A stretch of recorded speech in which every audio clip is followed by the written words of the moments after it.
Bonjour à tous, bienvenue pour le 6h30. Le Premier ministre Amadou Gon Coulibaly a procédé hier ici à Abidjan au lancement des travaux de l'unité d'assemblage de véhicules en Côte d'Ivoire. Une unité qui a pour objectif de faire le montage sur place de véhicules neufs en vue de desservir le marché ivoirien dans le cadre du renouvellement du parc automobile. Herman Guivi. Des minibus montés sur place, cela redevient possible avec le lancement des travaux de montage de l'unité d'assemblage de Sotra Industrie, une unité de montage visitée par le Premier ministre Amadou Gon Coulibaly, à ses côtés le ministre des Transports Amadou Koné. Dans le cadre de l'amélioration des capacités opérationnelles de la Sotra, Société des Transports abidjanais, le chef de l'État Alassane Ouattara a décidé de doter cette entreprise de 2000 autobus neufs dans l'intervalle de 2016 à 2020.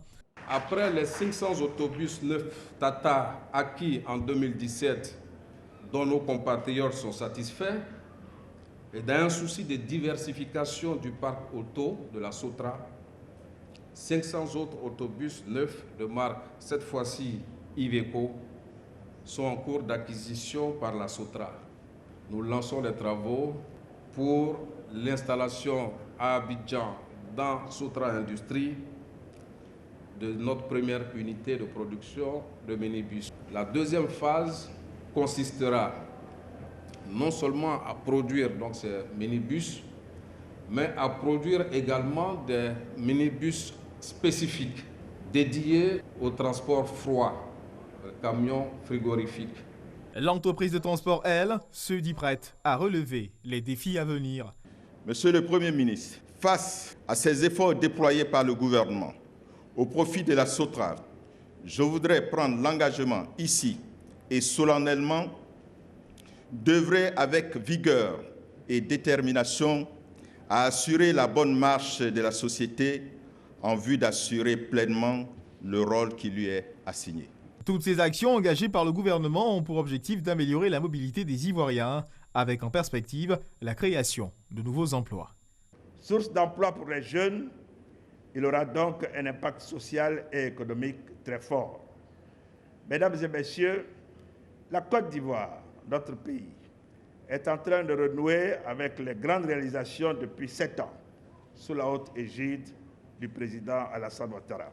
L'investissement initial nouveau de Iveco est d'environ 500 millions de francs CFA pour la première phase et dotera l'unité industrielle d'une capacité de production de 500 véhicules par an. L'aspect environnemental de cet accord entre la Sotra et Iveco prévoit l'utilisation du gaz naturel comme énergie pour une partie des autobus afin d'honorer les engagements de la Côte d'Ivoire à la COP21 et contribuer à la protection de l'environnement avec la réduction de l'émission des gaz à effet de serre. Le 58e anniversaire de l'indépendance de la Côte d'Ivoire va se dérouler sur le boulevard Valéry Giscard d'Estaing autour du thème « Renforcement et préservation du lien armée-nation ». Pour le défilé du 7 août, 5514 défilants issus des forces militaires et paramilitaires prendront part à ce défilé qui verra la participation d'une force internationale et 2 forces étrangères. On en parle avec Abou Sanougou. Les armées ivoiriennes vont commémorer le 58e anniversaire de l'indépendance de la Côte d'Ivoire autour du thème « Renforcement et préservation du lien armée-nation » sur le boulevard Valéry Giscard d'Estaing. L'état-major général des armées et les grands commandements préparent activement l'événement. Ce retour à une célébration festive et populaire de l'événement est une volonté de son Excellence Monsieur le Président de la République, chef suprême des armées, afin que le peuple ivoirien communie véritablement avec son armée. La parade militaire portera, outre la prise d'armes, un défilé aérien, pédestre, motorisé et équestre, ainsi qu'une démonstration de saut en parachute. La marine nationale, tout comme l'ensemble des formations militaires, sera en attraction le samedi 4 août. Je voudrais rappeler qu'avant le 7 août, des événements majeurs sont prévus. Il s'agit du samedi de 9h à 11h, la marine présentera un balai nautique sur le plan d'eau lagunaire au quai Fruitier. Ouverte au public, cette démonstration permettra de mettre en évidence les matériels majeurs et les savoir-faire de nos marins. Il est également prévu une retraite au flambeau dans 3 communes d'Abidjan, notamment Abobo, Yopougon et Trècheville. La retraite au flambeau a pour but de communier avec les populations la veille de la fête nationale. Elle participe, comme vous pouvez l'imaginer, du raffermissement du lien armée-nation.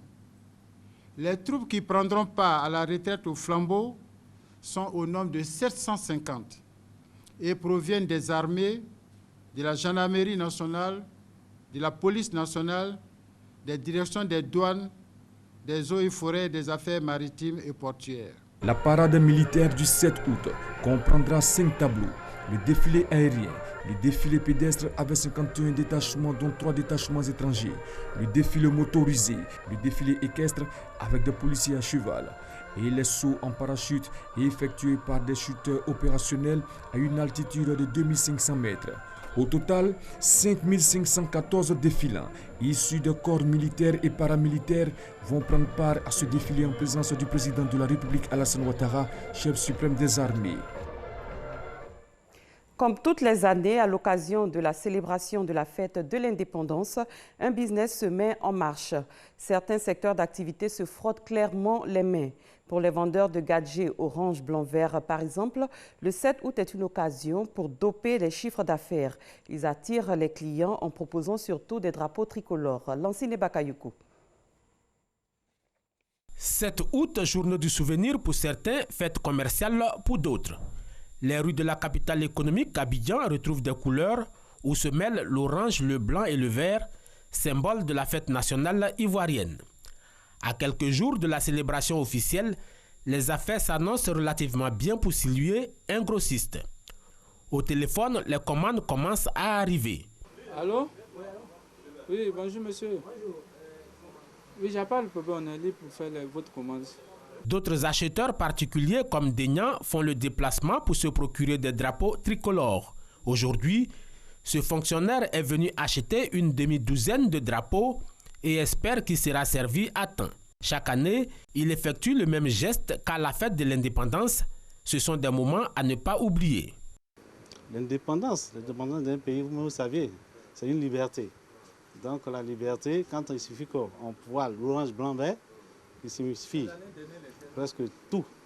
Donc il faut que j'ai un drapeau devant mon service. Chez Sylvie, la ferveur qui accompagne toujours le 7 août se fait déjà sentir. En attendant la grande affluence des derniers jours, il déballe ses rouleaux de tissus qu'il a achetés en Thaïlande. Des tissus de qualité, dit-il, pour séduire une clientèle de plus en plus exigeante. On attend toujours les clients pour venir acheter. C'est pour ça cette année, on a commencé à produire un peu plus rapidement pour que chacun puisse trouver sa commande. À quelques mètres de la caserne des sapeurs-pompiers de l'Indénié, le magasin de Loukou. Le jeune homme fait comme de nombreux petits commerçants qui ont abandonné leurs marchandises habituelles pour se reconvertir dans les objets estampillés indépendance. Il s'affaire à coudre des maillots et surtout des drapeaux qu'il affiche sur les devantures de son étal. Il fait des gains journaliers importants. On peut vendre moins de 650, on peut 70%. Mais si ça marche bien, on peut vendre moins de 100. Pas trop loin de là, sur l'avenue Reboul, nous sommes chez Latif. En l'absence de sa maman, c'est lui qui tient la boutique. Le commerçant a consacré un rayon spécial à l'événement et propose une large palette de produits qui met le textile à l'honneur, chaussettes, shorts, polo, maillots. Mais le drapeau officiel reste le préféré des clients. Les matins, les clients là viennent tous les matins. Donc ils viennent à partir de 6 heures comme cela, ils viennent livrer les marchandises, il y a aussi qui viennent payer, pour aller revendre Macori, Trècheville, comment dire. Maintenant l'indépendance là, les drapeaux là, ça sort quoi. Le plus petit, les prix d'un gros là, on fait ça à 1000 francs. Bon, le moyen, on fait ça à 1500. Maintenant le grand, on fait ça à 4000. Ce couturier, aidé de ses apprentis, se prépare à remplir les commandes des marchands ambulants, ces opportunistes qui se postent au feu rouge et vendent aux automobilistes. Entre deux coups de pédale, il explique. C'est le drapeau qu'on est en train de faire ce matin-là pour ceux qui viennent prendre, pour aller placer, pour que les gens puissent savoir que vraiment il y a l'indépendance. Pour l'heure, l'engouement des clients reste relatif, mais ce n'est pas nouveau. Tous s'accordent à dire que les Ivoiriens attendent toujours la dernière minute pour faire les emplettes. Cette année encore, ils espèrent que ce sera la même chose. Autre chose, les rois et chefs traditionnels appellent à la retenue. Dialogue, cohésion sociale, négociation sont les maîtres mots de leur message aux Ivoiriens pour le maintien de la paix dans le pays. Les rois et chefs traditionnels de Côte d'Ivoire se préoccupent de la situation sociopolitique du pays. Ils se sont tous retrouvés à leur siège à Yamoussoukro pour plancher sur la question. Ils invitent tous les acteurs de la vie politique à privilégier le dialogue et la négociation au profit de la paix et la stabilité dans le pays. Nous, les rois et chefs traditionnels, qui avons aussi pour vocation de scruter l'horizon, avions le devoir d'appeler l'attention de tous nos enfants sur les risques évidents qu'ils faisaient courir injustement à nos populations. Nous les invitons à privilégier, comme ils le proclament tous d'ailleurs, le dialogue, la négociation, pour que le pays continue de se développer dans la paix et la stabilité. Ce faisant, ils arriveront à surmonter leurs contradictions internes. Ils pourront ainsi reprendre sereinement la promotion de la campagne de l'émergence de la Côte d'Ivoire à l'horizon 2020. Cette vision-là est la bonne voie à suivre, car elle rassemble et est bénéfique pour les populations. Nous demandons donc à nos hommes politiques de faire en sorte que nos paisibles populations n'aient plus à payer injustement le lourd tribut de nos inconséquences politiques.